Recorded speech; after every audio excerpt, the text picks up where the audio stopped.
All right, so let's talk about the balancing of chemical equations. And we're dealing with chemical equations and balancing them. We have to make sure we adhere to a simple rule, and that's a conservation of matter. You might know it as a conservation of mass. And that is saying that matter is not created or destroyed, it's only changed. Okay, so we want to make sure that we don't magically make up new elements as we're dealing with chemical equations. We want to make sure whatever we have on the reactant side is exactly the number of particles we have on the product side. And so let's talk about let's put into action what I'm talking about. Let's deal with this. We have this written chemical equation, and I'm going to put that into a skeletal equation, or the actual chemicals. So we have liquid carbon disulfide.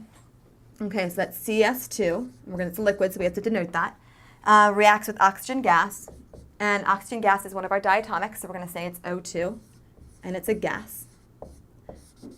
Yields or produces carbon dioxide gas and sulfur dioxide gas. Okay, great. But we want to make sure when we're dealing with chemical equations that the number of particles or the number of elements that you have on the reactant side equals the number of elements you have on the product side. So let's go ahead and check that. We have carbon, sulfur, and oxygen here, which means we should have strictly carbon, sulfur, and oxygen on the product side. Okay. And we want to make sure when we're dealing with these that we do not change the actual molecules themselves. We only change the number of molecules that we have. So the only place I actually want to put numbers and make changes is the place before that. We call those coefficients. Okay, so on the on the reactant side, we have 1 carbon, we have 2 sulfur atoms, and we have 2 oxygen atoms. On the product side, we have 1 carbon, 1 sulfur, and 2 plus 2 is 4 oxygens. Okay, great. So now, right now, before we even balanced it, we notice that we have an uneven number of elements on either side, so make sure they're even and balanced. So right now the carbons are balanced. We have 1 carbon on the reactant side, 1 on the product side, so we're good there. Looking at sulfur, we have 2 sulfur atoms, and we have 1 sulfur atom over here, so we have to change that. The place we change it is before the compound, right here. So I have 2 on that side, I want to make 2 on this side, so I'm going to put a 2 here. Okay, that tells me I produced 2 sulfur dioxide particles. So 2 sulfurs, but then I also changed the oxygen. So we have 4 now, plus that other 2, which is 6. Okay. So now our carbons are balanced, check. Our sulfurs are balanced, check. We want to make sure our oxygens then are balanced. We have 2 on the reactant side and 6 on the product side. I'm going to change that. So over here, we want to say there's 3, we need 3 oxygen gas particles to react with 1 carbon disulfide particle. So we're going to change that to 6, and now it's 1, 2, 6, 1, 2, 6. We are good to go. This is completely balanced. Great reaction. Okay, let's do something a little bit more complicated. Going over here, before we dive into this equation, this reaction we have on the board, which is potassium chromate plus lead 2 nitrate, yields potassium nitrate plus lead 2 chromate. We want to make sure we balance this properly, but there's a lot of a lot of atoms in this. So we want to make sure this is easy on ourselves. Before we jump right into it, we should notice a pattern. We have a chromate molecule or polyatomic ion here. We also have a chromate polyatomic ion here. I can just keep those together.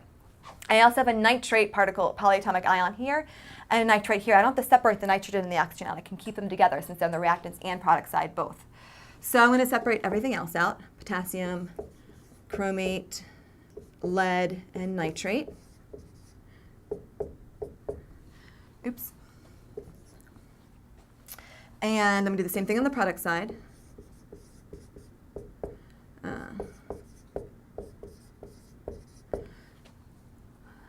Okay, so I have 2 potassiums, 1 chromate, 1 lead, and 2 nitrates. I have 1 potassium, 1 chromate, 1 lead, and 1 nitrate.